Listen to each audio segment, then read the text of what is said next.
The desert moon hung low and blood-red over Bitter Springs, casting shadows long enough to hide a man's sins. Caleb Rivers drove the shovel into hard earth, each thrust a prayer for forgiveness he knew would never come. Sweat carved rivers through the dust on his face, salt stinging his eyes as he worked in rhythm with the night wind that whispered secrets across the Arizona wasteland. 20 feet away, Seneca stood perfectly still, a revolver steady in her hands. The weapon caught moonlight like a promise or a threat, impossible to tell which. Her dark eyes tracked every movement of the shovel, every breath Caleb took, calculating something she could not read. The body between them lay wrapped in canvas, a shape that had once been human, now reduced to weight and consequence. Neither of them looked at it directly. Some things demanded peripheral vision, demanded the mercy of not being seen too clearly. Caleb paused, leaning on the shovel handle.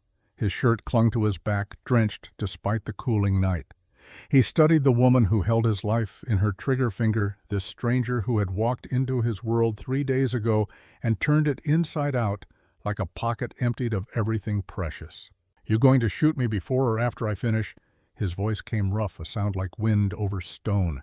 Seneca's expression remained unreadable, carved from the same desert that surrounded them.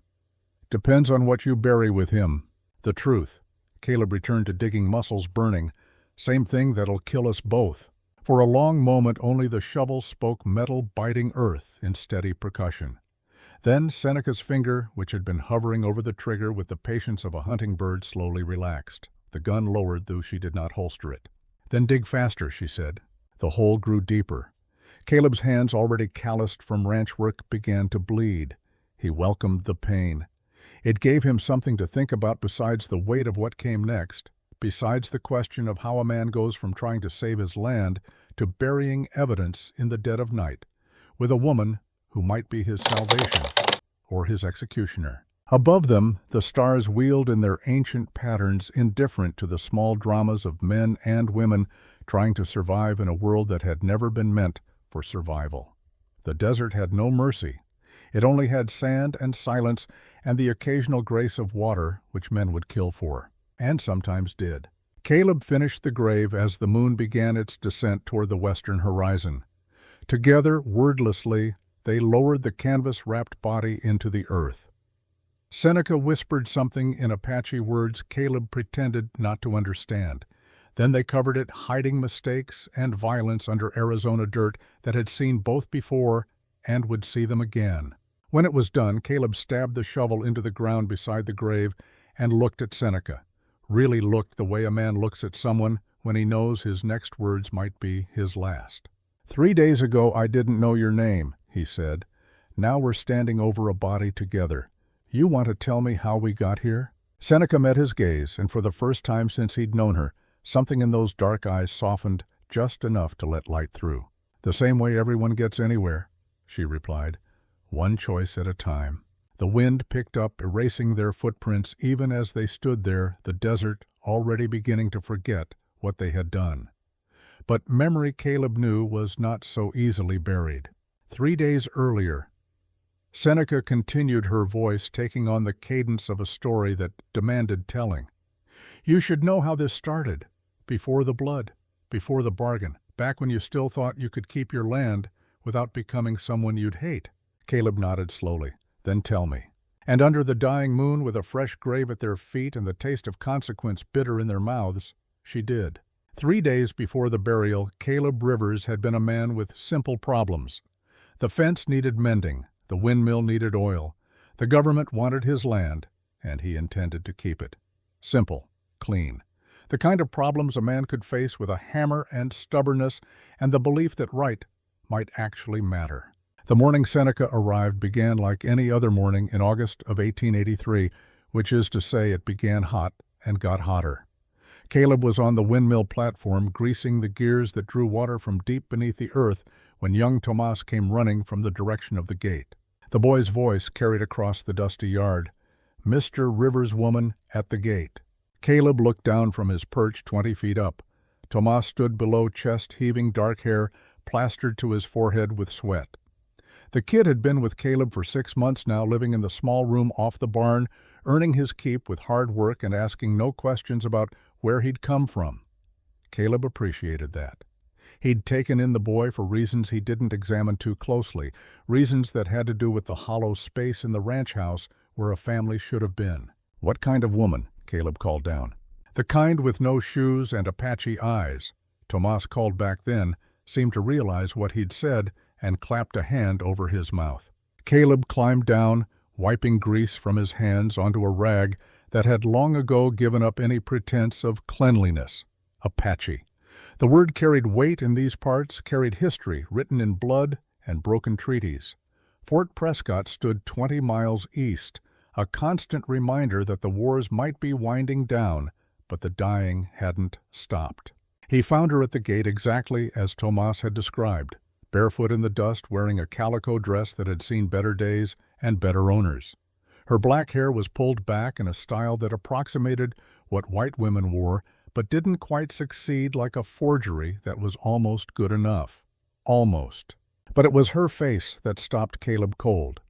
Not because she was beautiful, though she was, in the way. Desert storms are beautiful, all fierce angles and dangerous grace. No, what stopped him was the scar that ran from her right cheekbone to her jaw, thin and deliberate as a knife's signature, and her eyes, which looked at him with the kind of assessment usually reserved for livestock or enemies. "I need work."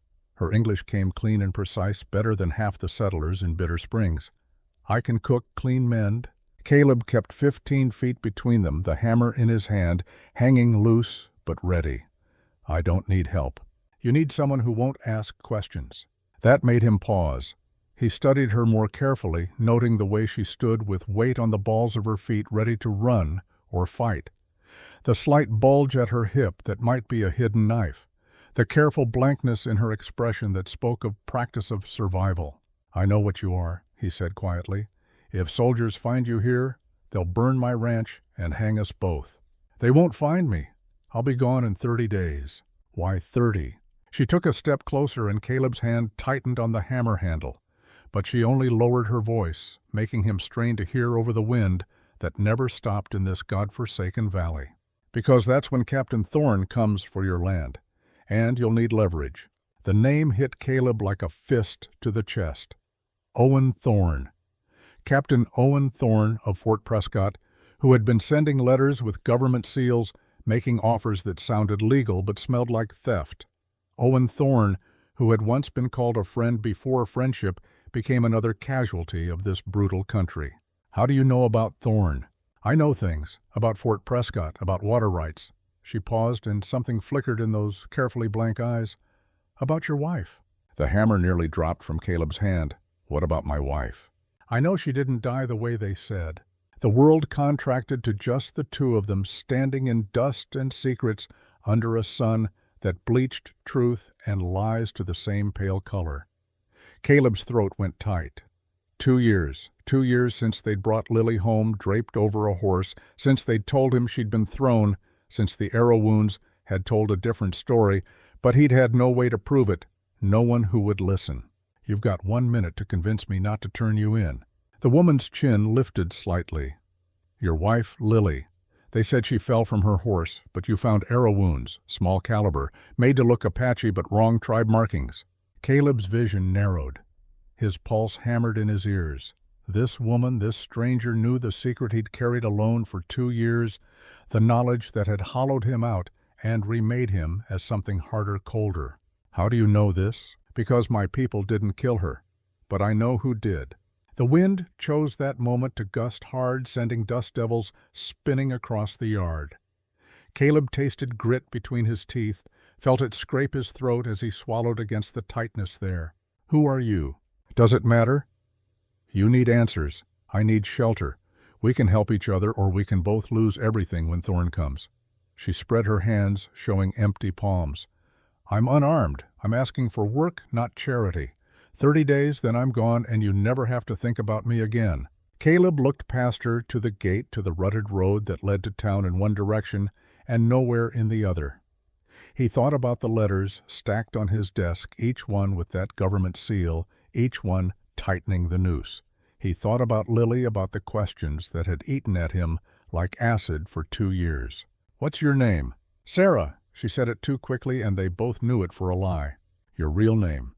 She hesitated, then seemed to make a decision. "Seneca." "All right, Seneca, you can stay. But you step 1 foot wrong, you give me one reason to doubt you, and I'll turn you over to the soldiers myself. Understood?" "Understood. And you'll tell me everything you know about my wife. Everything. When the time is right." "Now is the time." "No." She shook her head. "Now is when you're too angry to hear it clearly. Later, when you've had time to think, when you know you can trust me. Then I'll tell you everything." It wasn't the answer Caleb wanted, but something in her steady gaze told him it was the only answer he would get. He jerked his head toward the house. "Barn's back there. Tack room has a cot. You'll eat with us, but you sleep separate. Tomas is off limits. You scare him, you touch him, you even look at him wrong, and we're done." Clear. Clear. They walked toward the house in silence, Caleb ahead, Seneca following at a careful distance. Tomas watched from the windmill platform, eyes wide, until Caleb waved him down. That night, after a dinner of beans and cornbread eaten in tense quiet, Caleb lay awake in the ranch house, listening to the familiar creaks and whispers of wood, settling of night creatures moving through the dark. But underneath those sounds, he heard something new. Singing. Soft and low, coming from the direction of the barn. The melody was strange, built on intervals that didn't belong to any hymn or folk song Caleb knew. It rose and fell like wind, like water, like grief itself given voice. He found himself standing at the window, looking out across the yard toward the barn, where a faint light showed through cracks in the wall. Seneca was singing in Apache, though he pretended not to recognize the language. Lily had taught him enough to understand most of it taught him in the secret hours they'd stolen together before the world found out about them and decided a white rancher and an Apache woman had no right to happiness. The song was about rain, about memory, about things lost that could never be recovered but must be honored anyway, must be carried forward in the marrow of the living.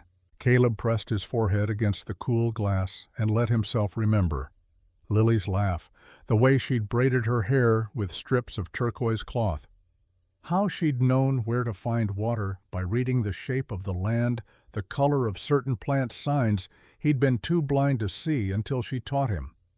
How she'd died because someone wanted this land badly enough to murder for it. Outside, Seneca's song faded into silence. Caleb returned to bed, but not to sleep. Questions circled his mind like vultures. Who was this woman? How did she know about Lily? What did she really want? And underneath all those questions, a deeper one.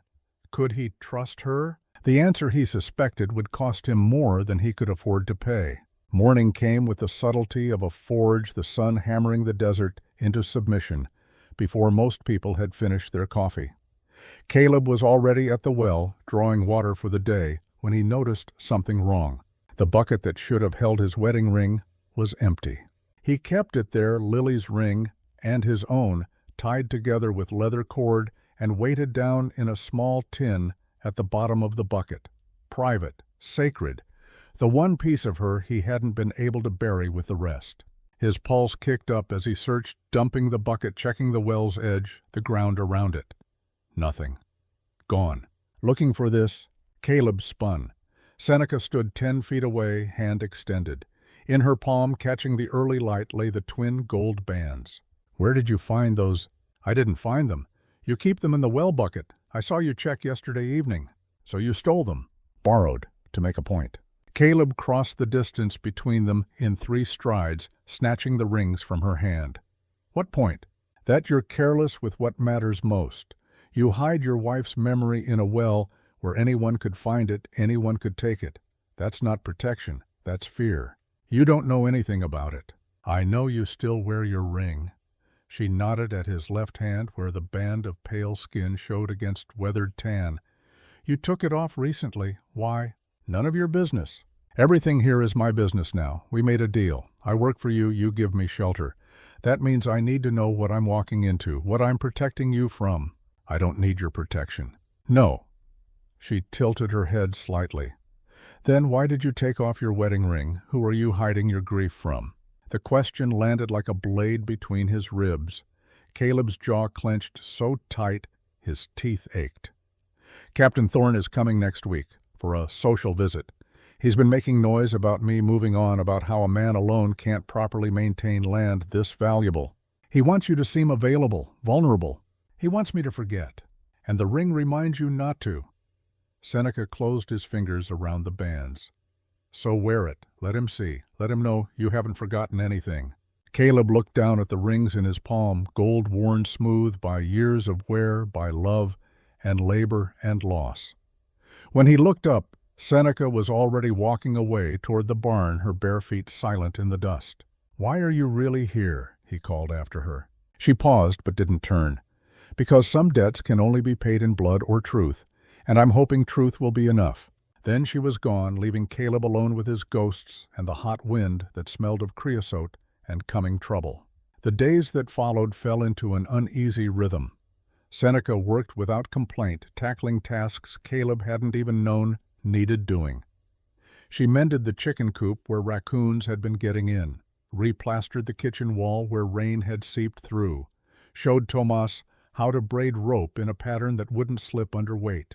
And she watched, always watching, those dark eyes cataloging everything, the way Caleb checked the fence line each morning, where he kept his rifle, how he locked the desk drawer that held the land deed and the letters from Thorne.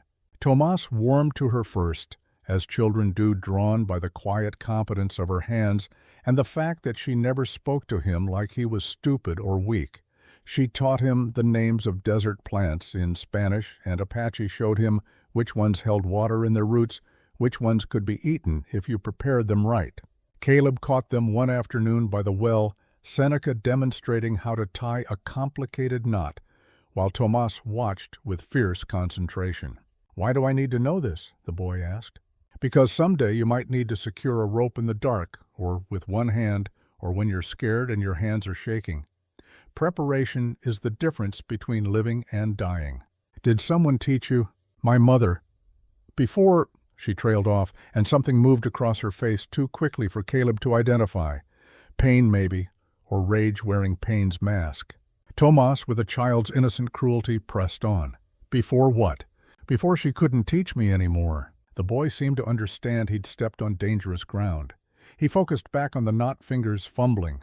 Seneca's hands covered his, guiding gently. "Like this. Feel how the rope wants to twist. You work with it, not against it." Caleb turned away, discomfited by the tenderness in the scene, by how naturally Seneca seemed to fit into the empty spaces of his ranch. He told himself it meant nothing. She'd be gone in 30 days, less now. 3 weeks and change, then his life would return to its familiar loneliness. But that night he found himself at the window again, listening to her sing. And the night after. And the night after that. Each song different but the same, all of them carrying the weight of a history he only half understood, a grief that echoed his own. On the 7th day, everything changed. Caleb was in the tack room oiling saddle leather when Seneca appeared in the doorway, backlit by afternoon sun. She held something in her hands, something that made his blood stop cold. A bracelet. Turquoise and silver distinctive beadwork in a pattern he knew as well as his own heartbeat. "Where did you get that?" His voice came out strangled, and Seneca's eyes widened slightly at the reaction. "From the woman who wore it before me." The leather fell from Caleb's hands. He stood slowly, his world tilting sideways. "That's impossible." "Is it?" She stepped into the tack room, holding the bracelet up to the light streaming through the dusty window. "I found it in the barn, hidden in the rafters, wrapped in cloth that smells like sage and cedar, Apache custom, for honoring the dead." "Lily's bracelet." The words came out broken. "She was wearing it when they brought her home. I buried her with it. Then someone dug it up, someone who knew where to look and what they were taking." Caleb's mind raced. The funeral had been small, just him and the Reverend and a handful of townspeople who'd come more out of duty than affection.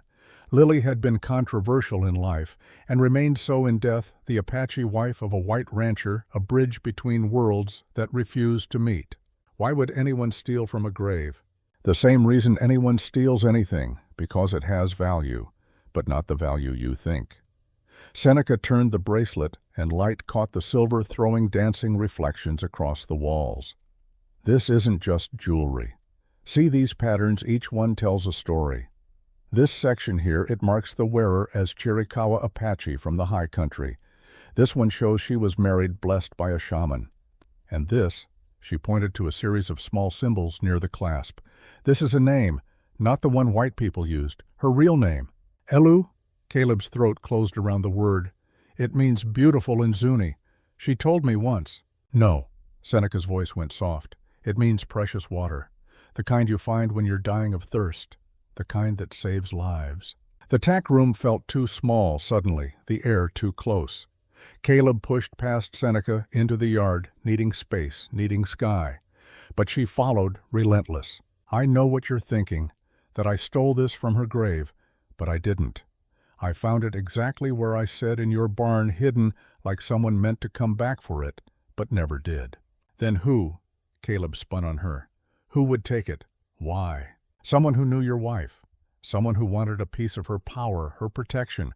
Or someone who wanted to make sure she couldn't protect you anymore, even in death. The implication hung in the hot air between them. Magic. Medicine. The beliefs Lily had carried from her people, beliefs Caleb had never fully understood, but had learned to respect because they were hers. You're saying someone cursed me. I'm saying someone took something that didn't belong to them, something sacred, and hid it where you'd never think to look, in your own home. Seneca pressed the bracelet into his hands. The question is, who had access to both your wife's grave and your barn? Caleb's mind supplied the answer immediately, though he didn't want to believe it. Captain Owen Thorne, who had come to pay respects after the funeral, who had lingered, helping Caleb with the reception, making himself useful, who had access to the barn because Caleb in his grief hadn't been watching. Thorne, the name tasted like poison. Your friend, your wife's murderer, the man who wants your land. Seneca's voice carried no judgment, just statement of fact.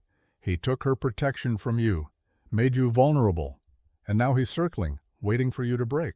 How do you know all this? How do you know about Apache beliefs, about Lily, about any of it? Seneca met his gaze steadily. Because I was there, in the camp where your wife was born.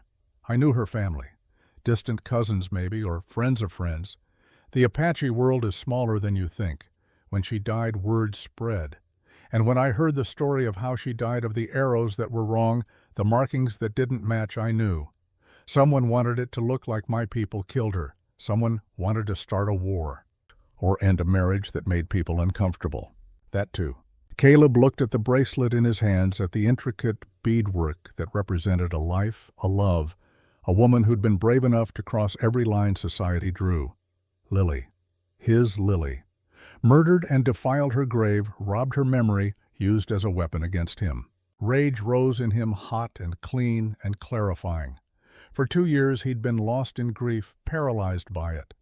But rage gave him direction, gave him purpose. I'm going to kill him. No, Seneca's hand closed over his wrist. You're going to be smarter than that. You're going to let me help you prove what he did. And then you're going to watch him hang by his own rope. Why do you care? What's Thorne to you? For a long moment, Seneca didn't answer. Then she took a breath, and Caleb saw her make a decision, saw the walls come down just enough to let truth through. Captain Thorne runs Fort Prescott. Fort Prescott controls every Apache reservation within 100 miles. Fort Prescott decides who eats and who starves, who lives free, and who dies in chains. Thorne isn't just your enemy, he's mine, and my people's, and everyone who's ever stood in the way of his vision of a West washed clean of anyone who doesn't look like him. So we're using each other. Yes, honestly and openly. You want revenge for your wife. I want justice for my people. Our goals align, for now. And after 30 days, I'm gone, and you never have to trust anyone again.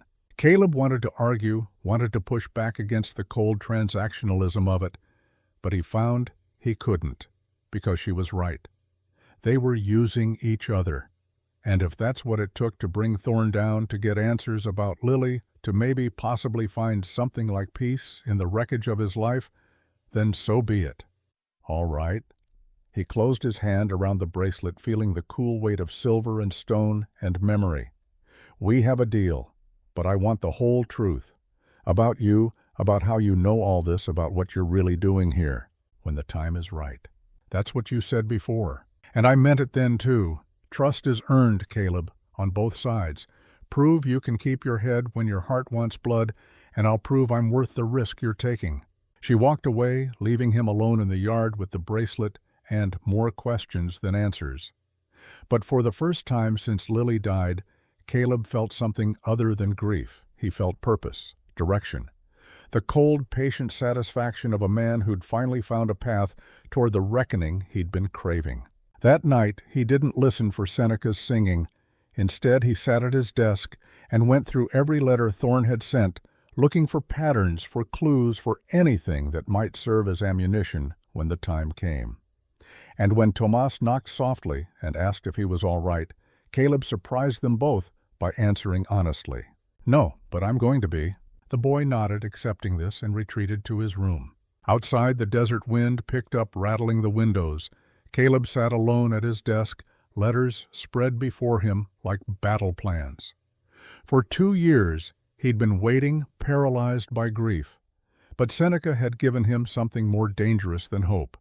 She'd given him purpose. Across the yard in the barn, she was singing again, that Apache song about rain, about memory, about things lost but not forgotten. Caleb listened, and for the first time since Lily died, he allowed himself to imagine tomorrow. Not just surviving it, but choosing it, fighting for it. 3 weeks remained until Thorne's deadline. 3 weeks to decide who he would become. The desert wind carried Seneca's song through the cracks in the walls, and Caleb closed his eyes, letting it wash over him like a promise neither of them had made yet, but both were beginning to believe in.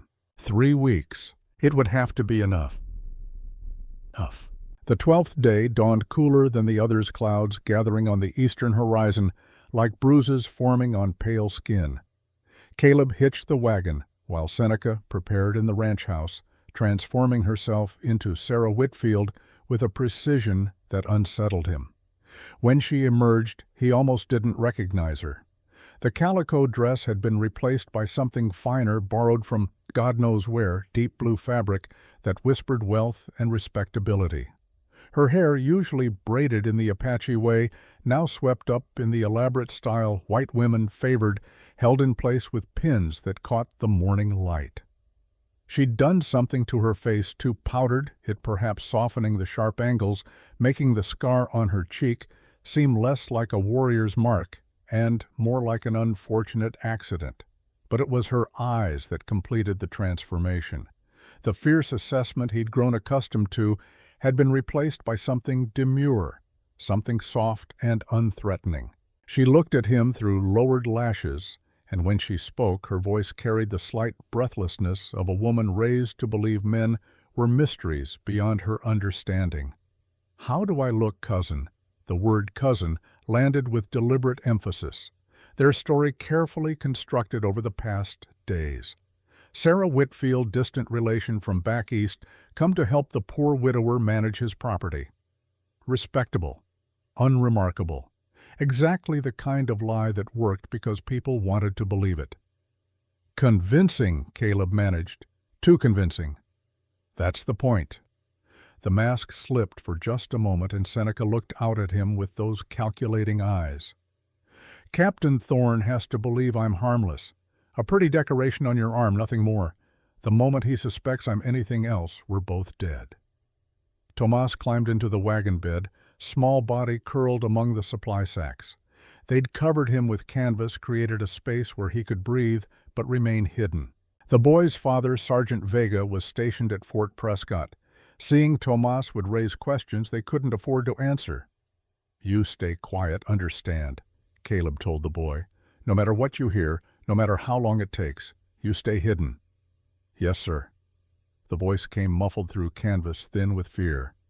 Seneca climbed onto the wagon seat, arranging her skirts with practiced care. Caleb took up the reins, and they set off toward Fort Prescott, toward the heart of the enemy's territory, toward a confrontation 2 years in the making. The road stretched before them, rutted and unforgiving. They rode in silence for the first hour, the only sounds the creak of wagon wheels and the steady clip of horse hooves. Clouds thickened overhead, promising rain that might or might not come. The desert was a liar that way, always promising, rarely delivering.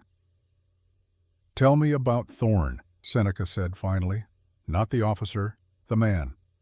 Caleb considered how to answer. How to explain the complicated history between him and Owen Thorne, the friendship that had curdled into something toxic and deadly.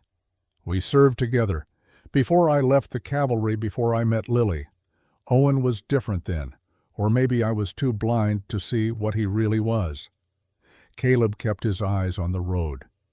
He believed in the mission, civilizing the West, he called it, making it safe for good Christian families. I believed it too for a while, until I saw what that actually meant.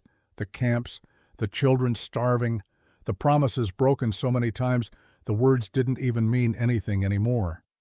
And when you left, he took it personally, said I was abandoning duty, abandoning him. We didn't speak for 3 years. Then I met Lily, and suddenly Owen was my friend again. Came to visit, brought gifts, acted like nothing had changed between us. He wanted her. It wasn't a question. Maybe. Or maybe he just couldn't stand seeing me happy with someone he thought I shouldn't have. Someone who made me question everything we'd done together. Caleb's hands tightened on the reins. After she died, he was the first one there. Held me while I wept like a child. Helped me bury her. Helped me clean the house, put away her things. And all the while, he was the one who'd killed her. The one who'd stolen from her grave. The one who'd been planning how to take everything I had left. Evil doesn't always announce itself. Seneca's voice carried the weight of experience. Sometimes it dresses up as friendship, as help, as mercy. They fell silent again, each lost in private thoughts about betrayal and its many faces. Fort Prescott appeared on the horizon around noon stone walls, rising from desert floor like a monument to conquest. The American flag snapped in the wind above the gates, red and white and blue, declaring ownership over land that had belonged to others for 1,000 years. Caleb felt Seneca tense beside him, saw her hands clench briefly in her lap, before she forced them to relax. This place represented everything she'd lost, everyone she'd loved who'd been destroyed by men who believed manifest destiny was God's will made policy. "Breathe," he murmured. "You're Sarah Whitfield. You've never been here before. You're excited to see a real frontier fort." She inhaled slowly, and when she exhaled, the mask was back in place. Sweet, innocent, harmless. They passed through the gates unchallenged, just another settler wagon come to trade and resupply. The fort bustled with afternoon activity, soldiers drilling in the yard, women hanging laundry, children playing games that involved wooden swords and enemies that looked suspiciously like the Apache people imprisoned a quarter-mile away in the reservation compound. Caleb guided the wagon toward the general store, a sturdy building near the center of the fort. He helped Seneca down, noting how she played the part perfectly, leaning on his arm, just a touch too much, smiling up at him with practiced adoration. Inside the store smelled of coffee and tobacco and the particular mustiness of goods shipped too far in too much heat. An old woman stood behind the counter, Mrs. Patterson, who'd been running this store since before the fort was even built. "Mr. Rivers?" She greeted him with a nod that managed to be polite and disapproving at once. Caleb was used to it. The town had never quite forgiven him for marrying Lily, and they'd never quite forgotten it after she died. "What brings you to the fort?" "Supplies, ma'am. And I'd like to introduce my cousin, Sarah Whitfield. She's come from Philadelphia to help me manage the ranch." Mrs. Patterson's sharp eyes raked over Seneca, cataloging every detail. "Philadelphia. My, that's quite a journey for a young lady." "Oh, I don't mind." Seneca's voice came breathy and bright. "It's all so exciting, so different from the city. Why, I've never seen a real fort before." "Well?" Mrs. Patterson's expression softened marginally. "It's certainly that. Real, I mean. Though not always exciting. Mostly it's just hot and dusty and full of men who forget their manners."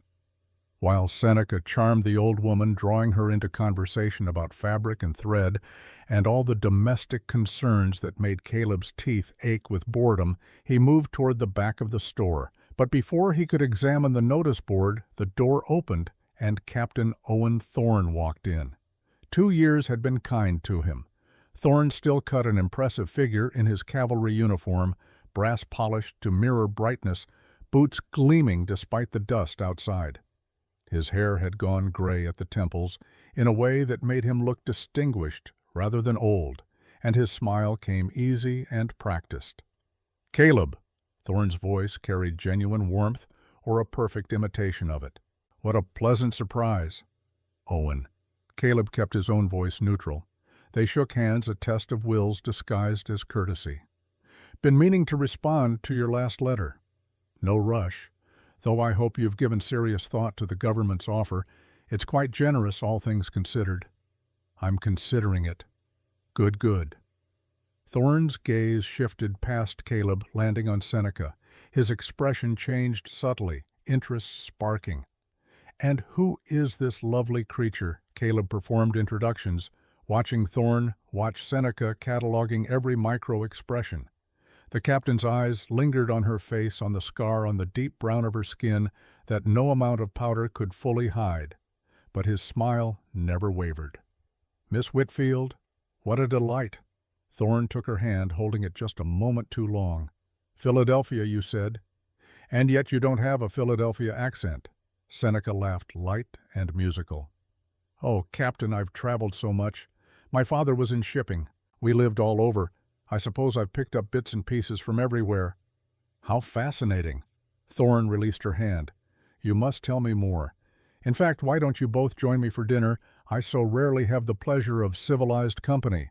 Most of the officers here can barely string together a sentence that doesn't involve horses or Apache." Caleb started to decline, but Seneca touched his arm gently. "Oh, could we? I'd love to hear stories about the frontier, and I'm sure Captain Thorne has wonderful stories." "The best stories." Thorne's smile widened. "Shall we say 6 o'clock officers' mess? Nothing fancy but better than what you'd get at the enlisted men's hall." They agreed, completed their shopping, and left the store with supplies and an invitation that felt more like a trap being set. In the wagon with Tomas, still hidden and silent, Caleb drove them to the edge of the fort where they could speak quietly. "What are you doing?" he demanded. "Dinner with Thorne. That's not the plan. The plan changes." Seneca kept her eyes forward, watching the fort. "He's suspicious. Did you see how he looked at me? He doesn't quite believe the cousin's story. So we give him more. We let him think he's charming me, winning me over. While he's focused on that, I can move freely." "Move freely to do what?" "To find proof. Letters, orders, something that ties him to Lily's death." "You said he keeps files in his office. Dinner is the perfect opportunity. While you keep him occupied, I'll excuse myself, powder my nose, freshen up whatever excuse works, and I'll search his quarters." "That's insane. If you're caught—" "I won't be caught." She turned to him, then mask dropping, and he saw the steel underneath. "I've been sneaking through places I shouldn't be since I was 12 years old. I know how to move silent, how to search fast, how to leave no trace. Trust me." Trust. That word again, heavy with implications. Caleb looked at this woman who'd walked into his life less than 2 weeks ago, who knew things she shouldn't know, who wore lies as easily as she wore that blue dress. If this goes wrong, if Thorne suspects anything, we're both dead. And Tomas— "I know the stakes." Her hand covered his on the reins, brief but warm. "I know what we're risking, but we're out of time." Thorne sent that last letter a week ago. How long before he stops asking nicely and just sends soldiers to take your land? We need leverage, and we need it now. She was right. Caleb hated it, but she was right. They were committed now, balanced on the knife edge between justice and destruction. "All right, but you stay in sight as much as possible, and at the first sign of trouble, we run." Agreed. They returned to the fort as afternoon bled toward evening. Caleb stabled the horse and wagon, making sure Tomas had water and ventilation. The boy was holding up well, all things considered, though his eyes showed strain when Caleb briefly lifted the canvas. "Just a few more hours," Caleb promised. "Then we go home." "Yes, sir. Is she going to be okay, Miss Seneca?" "She's tougher than she looks." "I know. I heard her crying last night in the barn, but when I asked if she was sad, she said no. She said crying isn't always about sadness. Sometimes it's about remembering, about keeping people alive in your heart even when they're gone." The words hit Caleb square in the chest. He thought about Lily, about the tears he'd shed and the ones he'd locked away, about grief that had nowhere to go, so it just circled endlessly, looking for release. "She's right about that. Now stay quiet. We'll be back before you know it." The officers' mess occupied a low building with whitewashed walls and windows that looked out over the parade ground. Inside, a long table had been set with actual china, real silverware, the trappings of civilization imported into wilderness at great expense and greater irony.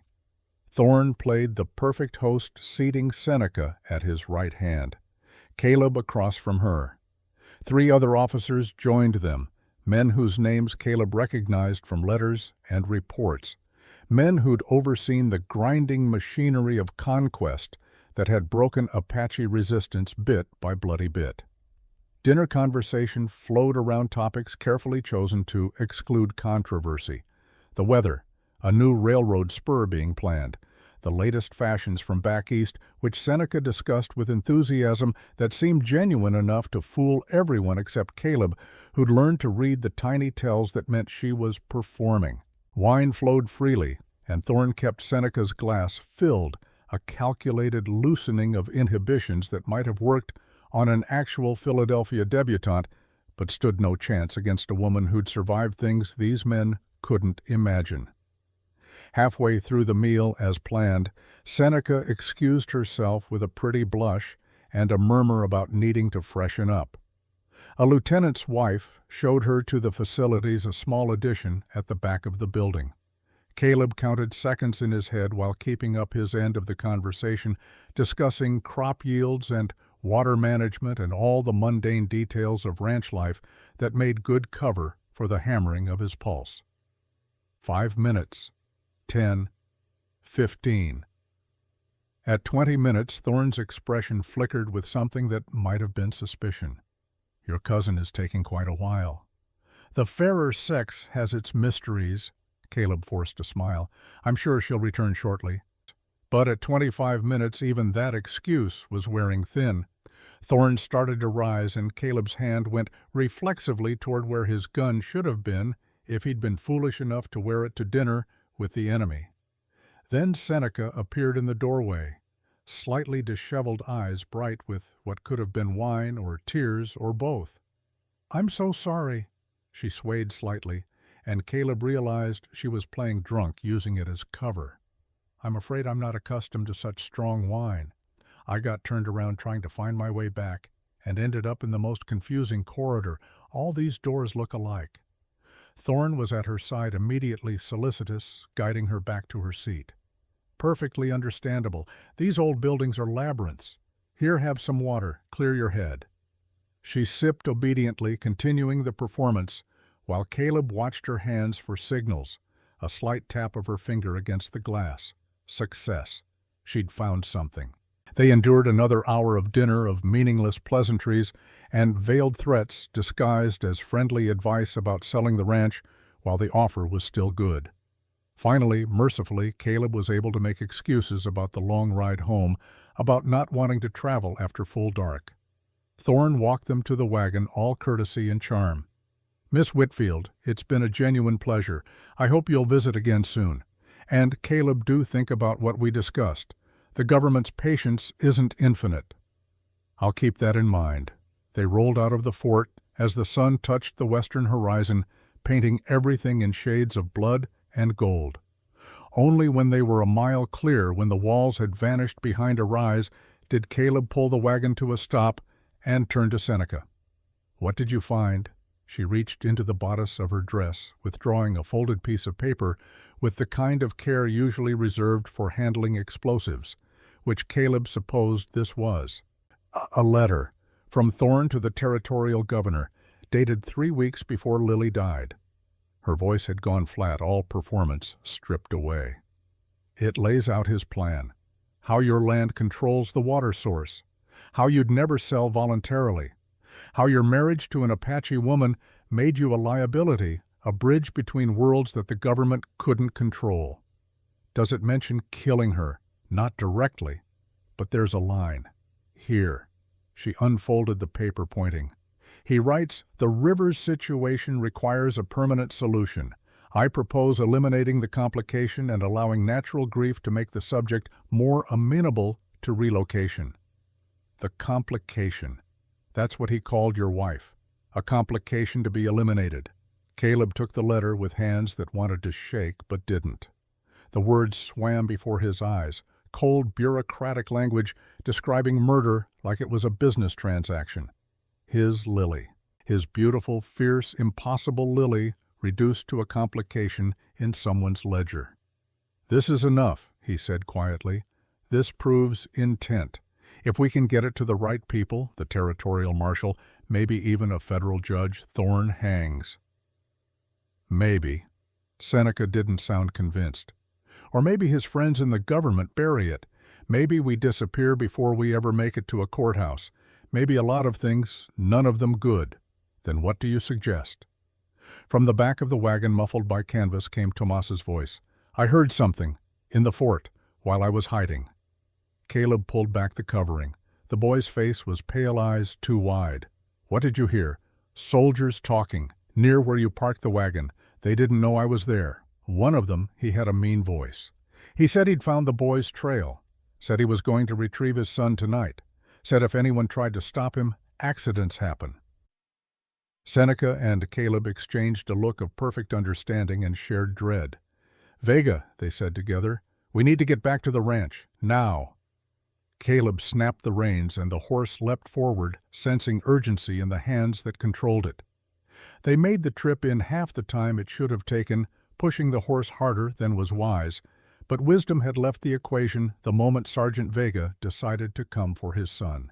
They arrived as full dark settled over the valley as stars emerged cold and distant overhead. The ranch looked undisturbed.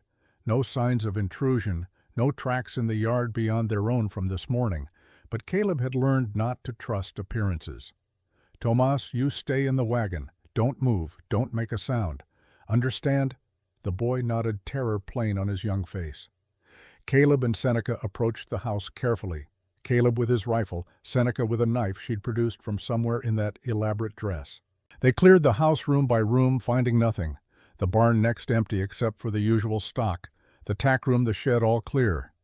"Maybe he hasn't come yet," Seneca suggested. "Or maybe he's watching, waiting for us to let our guard down." They took turns through the night, one sleeping while the other kept watch.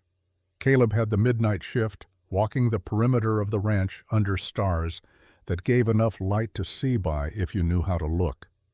The desert at night was never truly silent. Small creatures hunted and were hunted.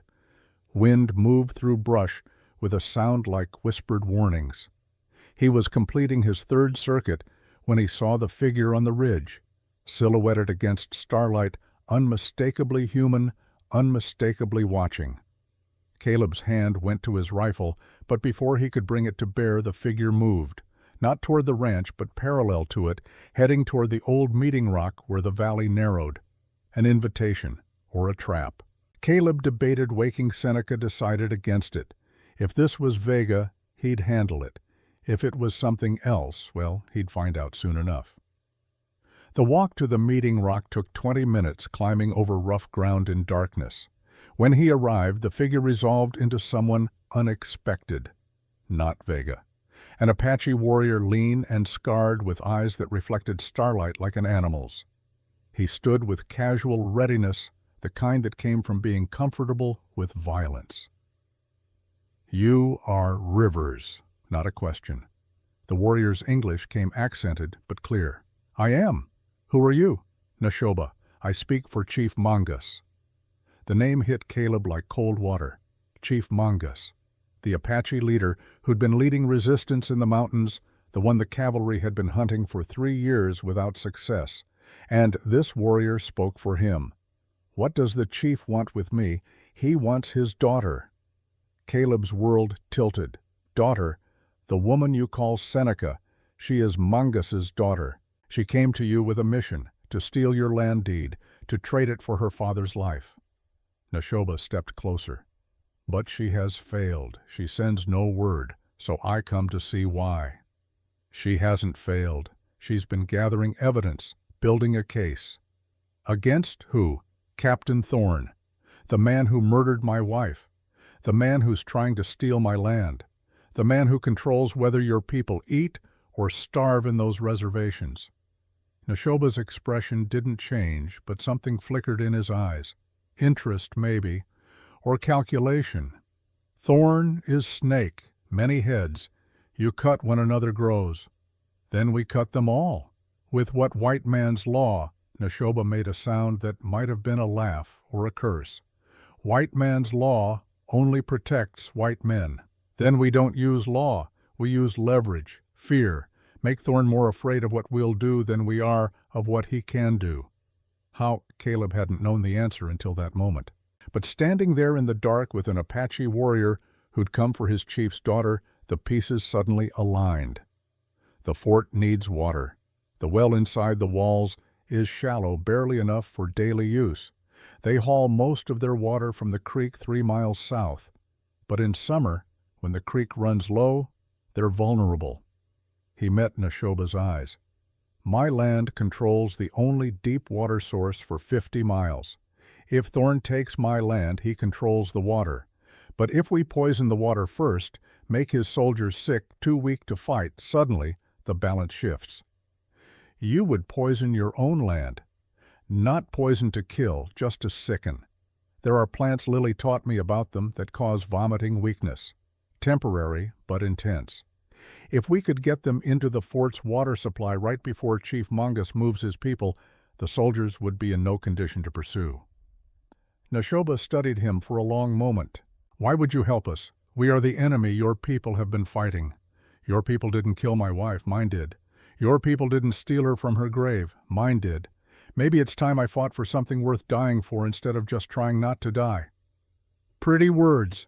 Chief will want to hear them himself, from your mouth, while looking in your eyes. Neshoba gestured toward the darkness. Come, both of you, tonight. Seneca doesn't know I'm here. She will. I sent word while we spoke. She comes now. As if summoned, Seneca appeared from the shadows, moving silent as thought. But she wasn't alone. She had Tomas with her, the boy clinging to her hand. Vega came. Her voice was tight. We heard him at the house. Tomas and I ran. I left sign for you at the porch. Caleb cursed himself for missing it, for being so focused on the figure on the ridge that he'd failed to protect what mattered. Where is he now? Gone. For now. But he'll be back. With soldiers, probably. We're out of time. She looked at Neshoba, then at Caleb. My brother says we go to my father, tonight. All of us. Brother. By bond, not blood, we grew up in the same camp. She gripped Tomas tighter. Caleb, if we stay here, Vega takes Tomas. Or kills you, trying. If we run without a plan, Thorn sends the cavalry after us. The only way forward is through. Through my father, through this alliance you're apparently building without consulting me. I was going to tell you. When after you'd committed us to a war, this was already a war. I'm just choosing a side. They stared at each other across the darkness, two people who'd trusted each other with secrets, but not with decisions, who'd built something fragile that might be partnership or might be mutual use, neither quite sure which. Finally, Seneca nodded. All right, we go to my father, but understand this, both of you. Chief Mangus doesn't negotiate. He doesn't compromise. If he thinks you're using me, using him, he'll kill you, and I won't be able to stop him. I'm not using anyone. I'm offering alliance, common enemy, common cause. We'll see if he agrees. They rode through the night, Neshoba leading on his own horse, Caleb and Seneca and Tomas following in the wagon. The path took them into rough country, into canyons where starlight barely reached, where the walls seemed to close in like the desert itself was swallowing them. Hours passed. Tomas fell asleep against Seneca's shoulder, exhausted by fear and flight. Caleb drove in silence, hyper-aware of every sound, every shift in the darkness around them. They were deep in Apache territory now, places where white men didn't go unless they wanted to die. But Neshoba moved with confidence, and Seneca showed no fear, so Caleb locked his own terror down and trusted that maybe possibly this insane plan might actually work. Dawn was still hours away when they arrived at the camp. It appeared with such suddenness that Caleb nearly drove past it. One moment empty canyon, the next fires burning low shelters made from canvas and brush, people moving quiet in the pre-dawn darkness. 40, maybe 50 Apache, old ones and young ones, warriors and women and children with eyes that had seen too much. They were starving. Caleb saw it immediately in the hollow cheeks, the prominent bones, the careful way people moved to conserve energy. These weren't the fierce warriors of legend. These were refugees, survivors, people pushed to the absolute edge and holding on by will alone. Chief Mongus emerged from the largest shelter. Older than Caleb, expected gray hair falling past his shoulders, body lean to the point of gaunt, but his eyes burned with something undiminished by age or hunger or loss, pride maybe, or the kind of rage that sustains when everything else has been stripped away. Seneca ran to him. The reunion happened in silence, father and daughter embracing, while the camp watched. No words needed. The connection was visible in the way they held each other, in the way Mongus's weathered hand cradled his daughter's head, in the way Seneca's shoulders finally relaxed. When they separated, Mongus turned those burning eyes on Caleb. "You are the man who has my daughter." Caleb climbed down from the wagon, aware of every warrior in the camp, watching him, hands near weapons. "She came to me. I didn't take her. And yet she stayed. Why? You'd have to ask her." Mongus looked at Seneca, speaking in rapid Apache that Caleb mostly followed. His daughter answered in the same language, and though Caleb couldn't catch every word, the gist was clear. She was defending him, explaining, asking her father to listen. Finally, Mongus switched back to English, his voice heavy with old pain. "My daughter says you offer help, but I know you, soldier. I know your face." Caleb's blood went cold. "What?" "Red Canyon, August 1880. You were there."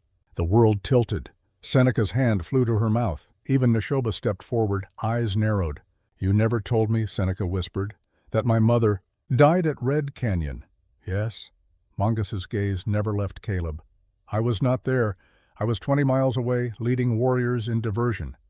When I returned, my wife was dead, shot while trying to save children from burning tent, and I have carried that failure every day since." Caleb felt like he was drowning. "I tried to stop it. God help me, I tried. I was a sergeant. I had orders to clear the camp. But when the shooting started, when I saw women and children..." His voice broke. "I pulled people from the flames. I gave water to the wounded. I tried to save everyone I could." "You failed." Mongus's voice was flat final. "I know. I've known every day since. That's why I left. That's why I couldn't wear the uniform anymore." Neshoba stepped forward, and Caleb tensed, expecting violence. But the warrior's voice came quiet, almost gentle. "You saved my sister. She was 7. You carried her from burning tent, gave her your canteen, told her in broken Apache that she would live. She did, because of you." Caleb stared. "I don't remember." "You saved 12 people that day. 12 lives out of 43 dead." Neshoba's scarred face was unreadable. "I was 12 years old. I watched you. I hated you for being white. But I could not hate you for what you did." Mongus was silent for a long moment, studying Caleb with those burning eyes. Then he spoke, and his voice carried the weight of judgment. "You could not save my wife, but you tried. That is more than most white soldiers would do, more than most white men would risk." "It wasn't enough." "No, it was not enough. Nothing will ever be enough to bring her back." The chief's eyes glistened, but no tears fell. "But it was something, and sometimes something is all we have." He extended his arm in the Apache way. Caleb gripped it, feeling the strength in those weathered fingers, the tremor of old grief that matched his own. "You have my daughter's trust," Mongus said. "Now you have mine. Do not waste it." I won't. Good, because if you betray us, I will kill you myself, and I will make it slow. Understood. Seneca stood between them, tears streaming down her face, looking at two men who'd both lost people at Red Canyon, who'd both carried that weight, who'd somehow found their way to this moment of fragile, impossible alliance. Thank you, she whispered to her father. Then to Caleb, thank you for trying, even when it wasn't enough. Mongus looked at Seneca, speaking in rapid Apache that Caleb mostly followed. His daughter answered in the same language, and though Caleb couldn't catch every word, the gist was clear. She was defending him, explaining, asking her father to listen. Finally, Mongus switched back to English. My daughter says you offer help. I do not trust white men who offer help. They offer chains with smiles. Then don't trust me. Trust this. Captain Thorne will kill every Apache he can find, including your daughter.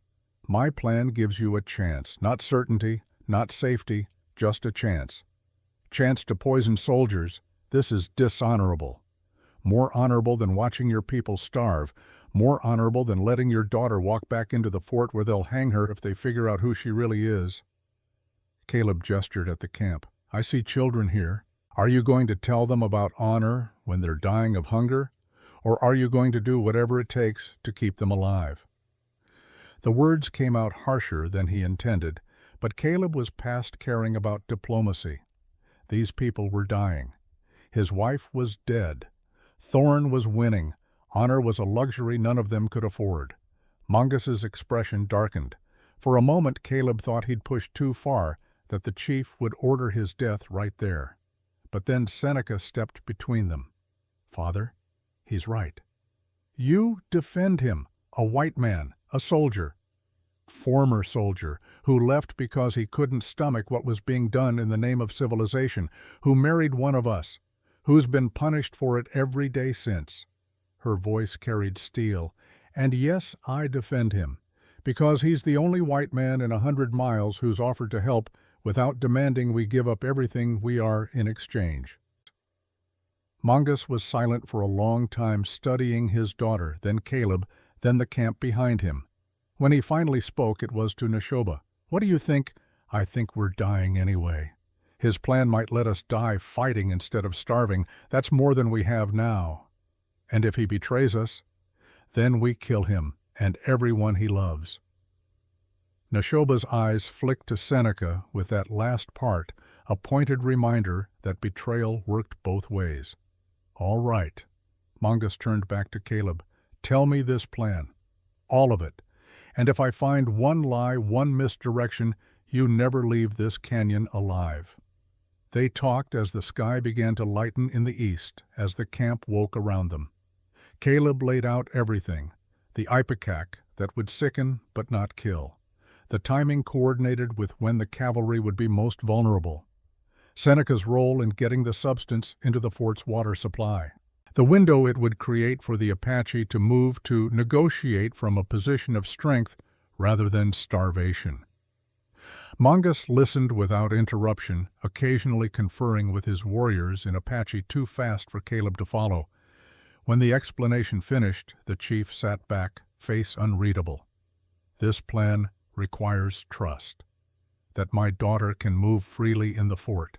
That you won't betray us to soldiers. That the white man's medicine works as you say. He shook his head.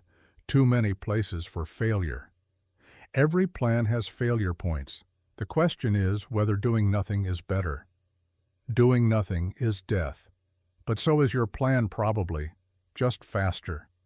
Then let's make it count.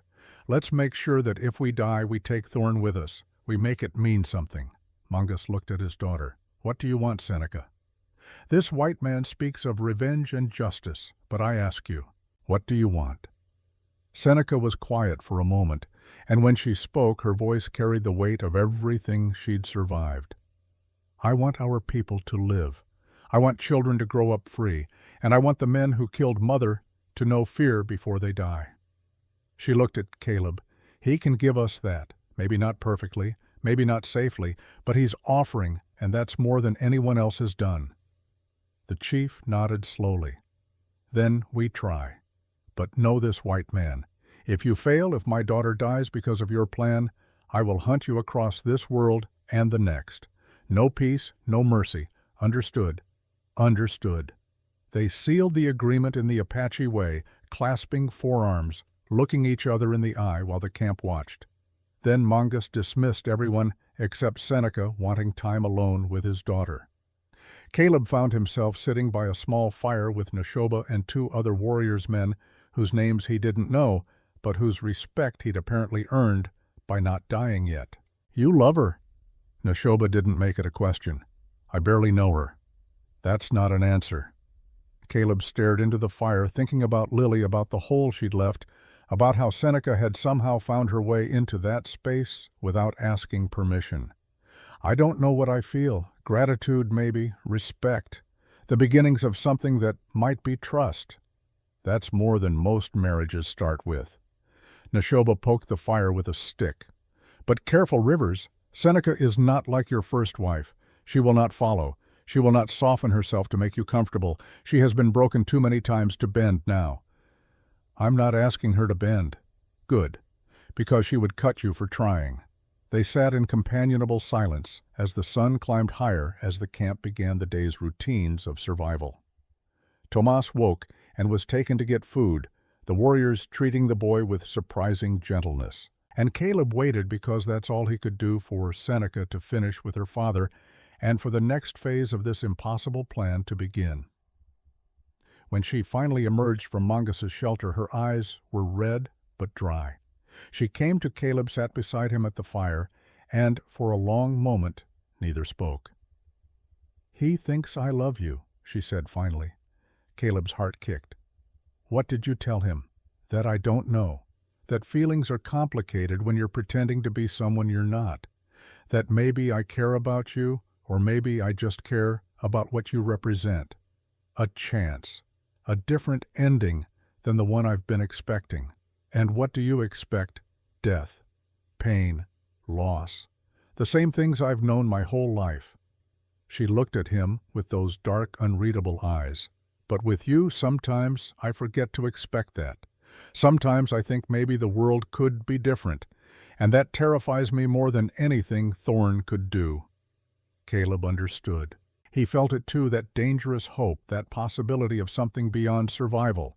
It was easier to accept death than to risk believing in life again. "We don't have to figure it out now," he said. "Let's just survive. Everything else can wait." "Can it?" "Because in 10 days we walk into that fort, and one of us might not walk out." "Then we make sure we both do." Seneca smiled, sad and small. "You make it sound simple." "Nothing about this is simple, but we're here. We're alive. We have a plan. That's more than we had 2 weeks ago." She leaned against his shoulder just for a moment, just long enough for him to feel the weight of her trust. Then she straightened, mask sliding back into place. "My father wants to see you before we leave. He has conditions." Of course he did. Caleb followed her back to the chief's shelter, ducking through the entrance into dimness that smelled of sage and smoke. Mongus sat on a woven mat, waiting. "Sit." Caleb sat. The chief studied him with the kind of attention usually reserved for judging livestock or enemies. "I will allow this plan, but if it fails, if soldiers are not weakened, I attack anyway, and your ranch will be first target. We need supplies, weapons, food. You have these things. You'd attack me after I help you. I attack everyone between me and my people's survival, even men my daughter cares for." Mongus's expression didn't change. "This is not personal. This is war. And in war you choose or you are chosen." Caleb absorbed this, the brutal clarity of it. No room for sentiment or halfway measures. Everything was strategy, every connection a potential weapon or weakness. "Understood. Then I'll make sure the plan works. So you don't have to make that choice." "Good." Mongus reached into a pouch, withdrawing something small and precious. A knife ceremonial blade with a turquoise handle. "If he betrays you, use this. For your mother. For all of us." He was handing it to Seneca, and Caleb realized this wasn't about him at all. This was a father giving his daughter permission to kill if necessary, to survive no matter the cost. Even if that cost was Caleb's life. Seneca took the knife, tucked it into her dress. They left the camp as the sun reached its peak, the heat already building toward the brutal intensity of afternoon. The ride back was quiet, each lost in thoughts about what came next, about the 10 days they had to prepare for something that would either change everything or end it. Tomas dozed in the wagon bed, exhausted by the night's terrors and the morning's strangeness. And Caleb drove with Seneca beside him, this woman who carried a knife meant for his heart if he proved unworthy of the trust they'd built. "He meant it," Seneca said softly, "about attacking the ranch. I know. He won't hesitate. Family doesn't matter when survival is at stake." "I know that too." "And you're still willing to do this?" Caleb thought about Lily, about Thorn, about the choice between dying slow or dying fast, between accepting the world as it was or fighting for the world as it should be. "Yes, because if we don't, nothing changes. Thorn wins. Your people die. Tomas grows up afraid, and I spend the rest of my life wondering if I could have made a difference." Making a difference and staying alive aren't always compatible. "Then I'd rather die trying than live knowing I didn't." Seneca nodded slowly, something shifting in her expression. Respect, maybe, or the beginning of something deeper, something neither of them had words for yet. They rode into the sunrise together, heading back toward the ranch, toward the confrontation with Vega that still waited toward a future that hung balanced between hope and annihilation. And for the first time since Lily died, Caleb felt something other than grief. He felt purpose, direction, the cold, clean certainty of a man who'd finally chosen a hill worth dying on, even if it killed him. 20 days after Seneca first walked through his gate, Caleb Rivers stood in the Bitter Springs church wearing a suit he'd sworn never to wear again. The fabric smelled of camphor and old grief, the same suit he'd buried Lily in. Not this exact one, but its twin, both purchased in happier times when the future seemed to stretch endlessly forward instead of collapsing inward like a star dying. Beside him, Seneca played her role with precision that bordered on artistry. Sarah Whitfield, blushing bride to be accepting congratulations from townspeople who'd never quite trusted Caleb after he married an Apache woman the first time. But they trusted appearances, trusted the familiar narrative of a man moving on, finding solace in the arms of a respectable Eastern cousin who just happened to look exotic enough to be interesting, but civilized enough to be acceptable. Reverend Shaw made the announcement with appropriate solemnity, his voice carrying to the back pews where Mrs. Henderson sat, with her circle of gossips already whispering behind gloved hands about the unseemly haste of it all, about whether proper mourning periods still mattered on the frontier where death came so frequently it hardly seemed worth the fuss. "It gives me great pleasure," the Reverend intoned, "to announce the engagement of Mr. Caleb Rivers and Miss Sarah Whitfield. May their union bring joy and prosperity to our community." Scattered applause, forced smiles. The performance continued. Outside, after the service, Caleb shook hands with men who'd avoided him for 2 years, accepted the stiff congratulations of women who'd crossed the street rather than speak to him when Lily was alive. And through it all, Seneca maintained her mask sweet and demure and utterly convincing. Only Tomas seemed genuinely happy, grinning up at them with the uncomplicated joy of a child who didn't understand the deadly game being played. Caleb had told him the engagement was pretend part of the plan, but the boy seemed to have decided it should be real anyway.